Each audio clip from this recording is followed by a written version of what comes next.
All right, Pfizer's at $39.94 with a market cap of 223.68 billion. So we got some good news depending on how you look at this. Pfizer is going to make a case on Monday that there's a need for a COVID vaccine booster shot. So this is a booster shot after the initial 2 doses.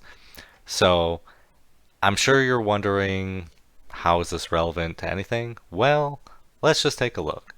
So Pfizer is expecting about $26 billion in revenue for the year of 2021. So if they convince the US to get booster shots, whether it's unknown whether it's going to be yearly, every couple of years, who knows?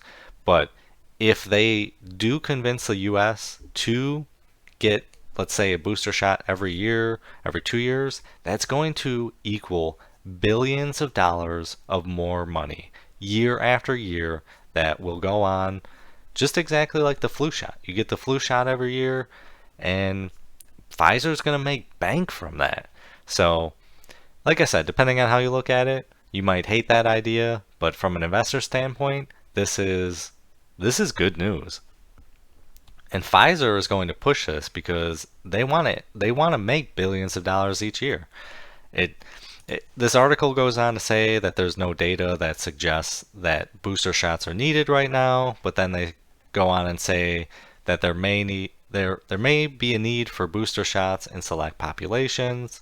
Obviously, we're really early into the whole COVID, pandemic, and I think Pfizer's might be jumping the gun, but if they convince, the officials, then that's going to equal billions of dollars, and that's going to keep us in the $39 range. Hopefully we hit 40 really, really soon, but I just want you to be aware of this, so stay on top of this, do your own research, have some fun, make some money.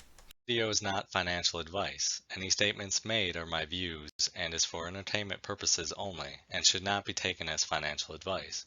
Do your own research before making any financial investments.